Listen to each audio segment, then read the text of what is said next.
Oi pessoal, eu sou Luciana, esse é o tutorial de enfrentamento ao câncer de mama e nós seguimos com esse projeto maravilhoso que é o projeto de peito aberto. Hoje nós vamos conhecer a história da Maria, que é uma história que é um farol pra gente pensar nos momentos em que a gente deixa pra lá essa doença. Fica comigo? Meu nome é Maria, 48 anos, descobri o câncer dia 18/3/2018.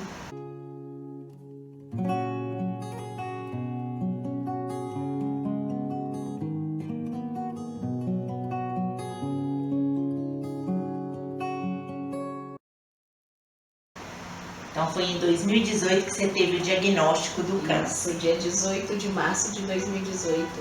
E conta pra gente, como que você descobriu isso desde lá do início? Quais foram as coisas que foram aparecendo? Conta pra gente como é que foi essa história.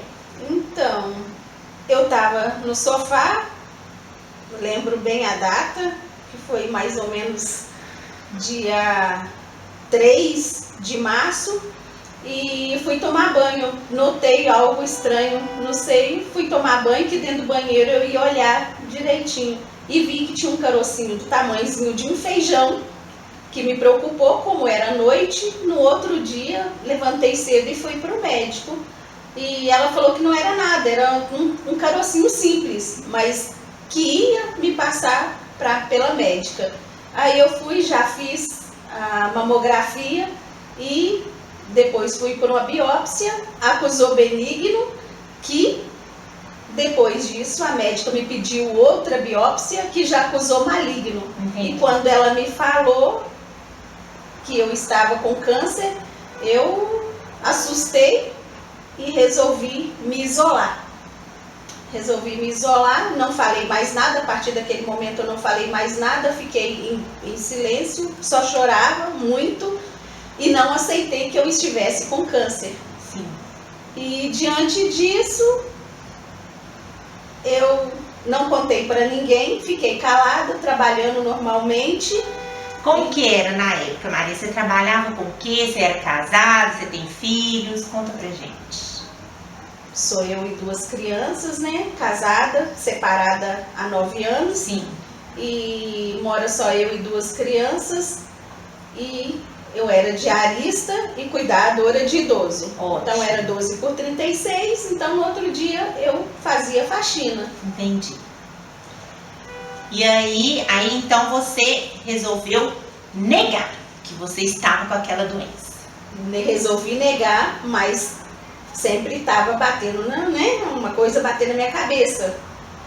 Você está com câncer, procura o tratamento. E eu ouvia falar do câncer, pessoas tinham morrido, outras estavam bem, mas eu já achava que eu ia morrer. Entendi. Mas eu tinha outros objetivos naquele momento. Entendi. Então você resolveu priorizar seu trabalho, seus filhos, a sua vida, né? Como estava, ao invés de priorizar então esse tratamento, né? Procurar o médico. E aí você me contou que no início era só um carocinho de feijão. Isso. Esse tempo foi passando e o que foi modificando? Isso foi crescendo? Cresceu assustadoramente, mas eu usava estratégia. Eu usava só blusa preta e andava, podia estar o calor de 40 graus, que eu estava com uma blusa de frio jogada no ombro para tampar, para ninguém perceber, porque já estava perceptível. Mas eu não podia parar. Por quê? Porque eu tinha minhas contas a pagar, tinha, né, as crianças para prover o alimento, era eu e mais ninguém. E o que acontece? Eu fui protelando, fui deixando até que ficou uma situação insustentável. O que você chama de situação insustentável? O que virou esse tumor, Maria? Conta pra gente, que eu acho que essa história, você precisa dividir ela com as nossas colegas.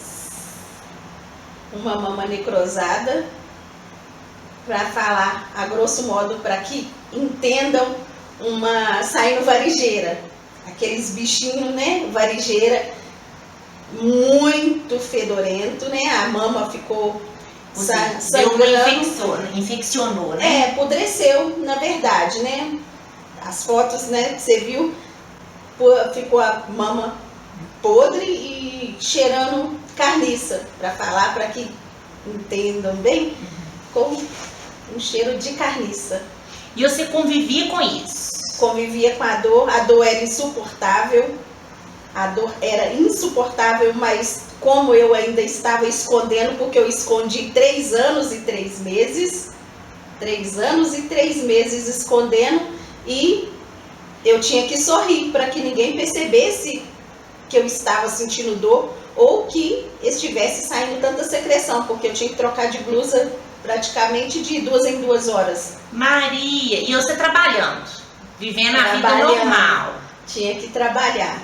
E aí eu já comecei, já não estava mais cuidando de idoso, mas estava como diarista e usava só a mão esquerda para fazer tudo, limpar a vidraça, fazer tudo, porque a direita já não aguentava pegar nenhum prato mais. Ou seja, você teve também um problema com a força na mão, no braço. Isso, a mobilidade, devido ao tamanho do tumor, porque aí eu já andava com o braço aberto e tinha que usar uma estratégia para que ninguém soubesse que eu estava com aquilo, porque estava já debaixo do braço. Eu colocava a mão por dentro da saia para fingir que eu estava segurando alguma coisa. Entendi. Mas não... Ou seja, você arrumava um jeitinho para tudo, menos para resolver o problema. Menos para resolver o problema e procurar tratamento.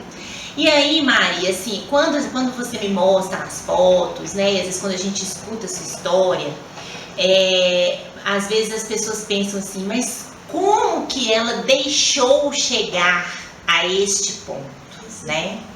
Eu acho que as pessoas, elas têm esse julgamento, né? Mas que isso? Imagina, como que a pessoa deixa chegar a esse ponto? Falta de sabedoria. Que falta de higiene, que falta de sabedoria, que falta de tudo, né? Uhum. Então, assim, eu queria que você frisasse bem pra gente, assim, o que fez com que você realmente esquecesse que você estava passando por isso? Para que as pessoas entendam de uma vez por todas que isso não é a gente não faz isso porque quer, né? É porque realmente você tinha outras situações na sua vida que te forçavam a escolher seguir com elas, né? E eu vejo, durante a minha caminhada, eu vejo isso muito, né, com todas as mulheres que eu conheço. A grande maioria adia esse tratamento, adia o diagnóstico por outros motivos. Então agora eu acho que você tem a oportunidade para estar explicando isso de uma vez por todas. Porque as pessoas, elas julgam, né, Maria? Né? Muito. Elas julgam muito. Hoje mesmo eu ouvi uma pessoa que eu conto, né? E a esposa estava passando por isso, o moço falou, mas quanta falta de sabedoria, mas não foi falta de sabedoria, falta de higiene, né? Não sei o julgamento de cada um, mas eu tenho 2 crianças e eu pensei nas crianças, o que elas iriam comer, o que iriam beber, o que iriam vestir. Eu era, né, que tinha que prover tudo para elas e fui protelando. Né, eu tinha que pagar a conta de luz, conta de água, a conta de água vencia, então eu pago aluguel, né, moro de aluguel, e aí o que acontece? Os proprietários, etc., a CEMIG não espera, e eu falei, o que eu vou fazer? Eu tinha que fazer a faxina, mesmo não aguentando, para pagar aquela conta, para não faltar a luz, não faltar a comida, não faltar o que beber, e aí eu tinha que fazer isso. Na verdade, foi uma escolha que não foi nem sua. Nem a minha. vida que te impôs ela. Não foi escolha minha. Eu, na verdade, eu queria que alguém chegasse para mim e caísse uma luz, sem eu precisar contar nada para a pessoa e a pessoa ver a situação. E te ajudar. E me ajudar, mas não acontecia isso. Então, eu tive que ir protelando para que não faltasse nada para eles, nada. Mas a minha filha, hoje ela está com 10 anos, na época ela estava com 7 anos, ela falava para mim, mãe, Deus vai te dar vitória, você é uma princesa. E ela não sabia da situação, e eu só chorava, e ela falava, fica tranquila, Deus vai te dar vitória. Mas ela não sabia do que estava acontecendo. E ela, não fica triste, viu? vai resolver a sua situação. Então eu via que ali Deus estava de alguma forma cuidando. E foi até que chegou essa situação da mama necrosar, o bichinho da varigeira, que aí eu fui procurar o tratamento. Então, Maria, que história, né, gente? Que história impressionante. Mas então, o que aconteceu, né, para você então decidir que você precisava tomar uma atitude com relação a isso? Foi ficando insustentável, as dores cada dia mais fortes.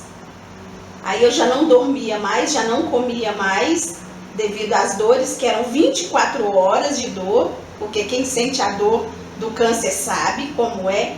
E eu tomava dipirona, muita dipirona. Por via de dipirona já não devia fazer efeito Tava mais. a mesma coisa de tomar água. E aí, né, foi saindo o bicho, e a dor muito forte, sangrando. Eu já estava sangrando há 3 dias, escondida, trancada dentro de casa. E o que acontece? Eu resolvi, então, um dia falar, não, agora não dá mais. Já era quase 2 horas da madrugada, acordei meus filhos, chamei o Uber e fui para o hospital. E no hospital, eles não souberam o que fazer, que era o Odilon Beres, não souberam o que fazer. E devido à gravidade, eu não sabia do tamanho da gravidade, o risco que eu estava correndo, e o enfermeiro chamou as minhas filhas e os médicos falou, olha, a gente não tem o que fazer. Foi aí que eu fui para o Luxemburgo, para o Hospital Luxemburgo, que eu já era, né, já tinha ido lá anteriormente, e comecei o tratamento. Mas aí... E aí lá no Hospital Luxemburgo, que é um hospital especializado em oncologia, não é verdade? Aí lá você foi recebida e eles deram o direcionamento então que você precisava para o tratamento. Isso. E como que foi esse tratamento, Maria? Assim, primeiro, obviamente você teve que tratar da ferida, né? Você fez o tratamento, tratou a ferida, tomou os antibióticos, foi limpando e tudo. E depois, você fez cirurgia antes, não fez, fez químio? Explica pra gente como é que foi.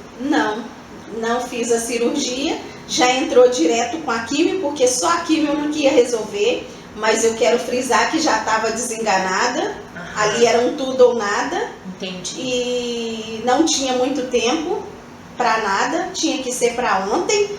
E a médica chegou até a falar com minha filha que já estava metástase no pulmão, no cérebro, no sangue, enfim, não teria mais como, estava desenganada.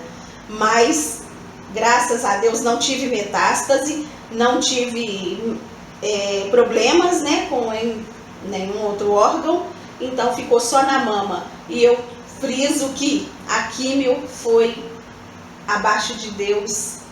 Eu digo como, não tem uma palavra agora, mas foi uma bênção. Uma bênção, isso. No mesmo dia eu não senti, tomei a químio de manhã, eu não senti mais dores. Minha qualidade de vida mudou naquele momento que eu saí da químio, mudou naquele momento. As dores cessaram, a ferida foi cicatrizando no mesmo dia, já deu um sinal, né? A ferida, ela começou a dar casquinha no mesmo dia. Olha, que coisa. No mesmo dia. Entendi. Então aí você fez quantas sessões de químio, Maria? 16. 16 sessões. 4 brancas e 4 vermelhas e 12 brancas. Entendi. E aí agora você está em qual etapa? Você terminou? Terminei a químio dia 24 de dezembro. Agora já estou caminhando para cirurgia, né? Vai precisar retirar a mama porque ficou muito agressiva por causa da ferida. Sim. Então ficou muito agressiva e vai tirar a mama só por essa questão. Então talvez se você tivesse procurado no início, você nem precisaria ficar sem a mama toda.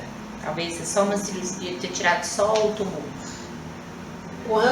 Se eu tivesse procurado ajuda no começo, igual estava do tamanhozinho de um grão de feijão, a mastologista falou que era só tirar o carocinho, não ia precisar de químio, não ia passar por esse tratamento agressivo, né, que é um tratamento doloroso, mas para mim foi uma bênção, graças a Deus, foi o que... A quimioterapia, né? A quimioterapia foi uma bênção, porque ela me deu uma qualidade de vida. Agradeço, né, a quimioterapia, a Deus, a quimioterapia, que foi tudo na minha vida.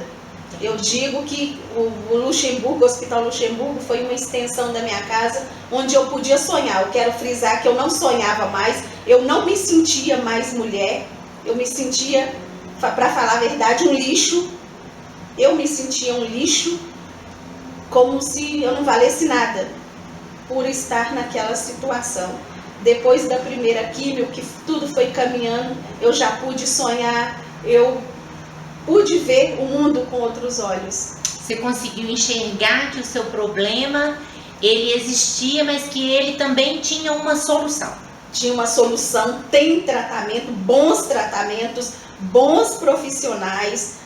O Hospital Luxemburgo, eu digo, o Hospital Luxemburgo, que é onde eu me trato, me atendiam super bem, fui tratada como uma princesa. Ninguém precisa ter medo, porque eles tratam muito bem, ótimos profissionais para cuidar. Então, assim, se eu tivesse procurado o tratamento antes, eu teria me livrado de todo esse sofrimento. Então você se arrepende?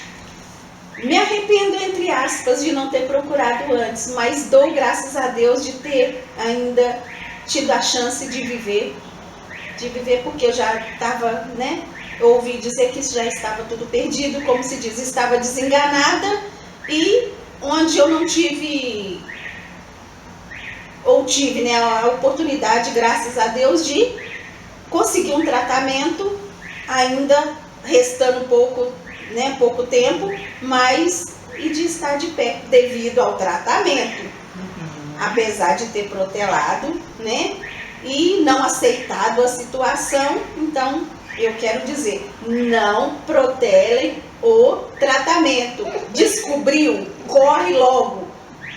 Eu já ia te falar isso, eu já ia te falar assim, Maria, o que você diria para as mulheres que estão nos ouvindo, né? Porque assim, o que te motivou a adiar foi a sua situação econômica, né? A situação da sua vida, com seus filhos e tudo. Mas tem muitas mulheres que protelam porque elas têm medo do tratamento, né? Então, quando você diz que o tratamento ele foi uma bênção na sua vida, né? Foi o que literalmente te salvou mesmo, né? No momento em que muitos desacreditavam, né? Da sua melhora, eu acho que é importante, né? Você frisar mesmo isso, que não precisa ter medo, né, Maria? Tem que enfrentar, né? Não precisa ter medo. Vai ouvir palavras negativas? Vai, mas segue em frente, não olha. Não olha para a situação, foca em você, foca no seu tratamento, procura estar bem dia após dia, ainda que a situação esteja difícil. Segue, vai conseguir, vai ficar bem. Hoje as pessoas me perguntam, como que você conseguia sorrir? Eu não tinha motivos então para chorar. Se nem na dor eu parei de sorrir, quanto mais agora. Hoje eu sou feliz, muito feliz. Agradeço a Deus a todo instante. Hospital Luxemburgo, os profissionais que têm muito carinho comigo, graças a Deus. Então hoje eu me sinto mulher. Eu tenho o prazer hoje de colocar uma roupa, de sair. Antes eu não tinha, andava de qualquer jeito. Por quê? Porque eu já não me sentia mulher, eu já me sentia lixo, por ser uma cancerosa. Hoje não, eu olho para trás e falo, quanta bobeira, porque tem tratamento. Tem tratamento e a gente tem que passar por essa situação. Você tem que passar? Vamos passar de cabeça erguida? Exatamente. De cabeça erguida. Maria, agora me conta uma coisa que agora eu fiquei curiosa. Pensando nas mulheres que estão na mesma situação econômica que você, as mães sozinhas, que cuidam dos filhos, né? Às vezes ali tem uma ajuda do pai, mas os filhos vivem com elas, né? Então acaba que a grande carga fica para cima delas mesmo. Como que você conseguiu? Como é que você conseguiu então sobreviver, né? Continuar cuidando, porque tá todo mundo vivo, tá todo mundo bem, você está bem, seus filhos estão bem, você continua tendo lá, morando na sua casa, enfim. Eu queria saber como é que você conseguiu driblar o medo que você tinha. Então, como eu consegui, para resumir, mais ou menos, eu tinha que ter ajuda para banho, né? Eu não tomava banho sozinha, as crianças que ajudavam, não conseguia comer sozinha, eles colocavam na minha boca. Vai passar por tudo isso, mas isso é só uma fase. Isso do ponto de vista econômico, assim, do seu trabalho, né? Porque você teve que parar de trabalhar, né? Qual tipo de ajuda que você teve? Para falar a verdade, os próprios médicos me ajudavam. Os enfermeiros me ajudavam. Quais foram os médicos? Eu não sei. Quem foram os enfermeiros? Eu não sei. Sim. Então eu estou dizendo a verdade. Saía ajuda de todo lado. Nunca faltou nada. Comíamos muito bem. As contas continuaram sendo pagas. As contas continuaram sendo pagas, aluguel continuava sendo pago, nunca nos faltou dinheiro, mesmo eu sem trabalhar, nunca nos faltou nada. Comíamos muito bem, vestíamos bem, bebíamos muito bem o que queríamos, né? Eu já nem tomava água, era água de coco. Que maravilha. Então não nos faltou nada. Por quê? Porque Deus cuida. Maria, quando você fala isso pra mim, assim, pra todas que estão nos ouvindo agora, dá um aquecimento no coração, porque a gente vê que esse mundo ainda tem jeito, né? Assim, existem pessoas muito boas que aparecem na nossa vida para nos ajudar, mas a gente precisa estar o quê? De peito aberto. De peito aberto. Para receber essas ajudas, né? E eu queria, assim, finalizar essa entrevista com a gente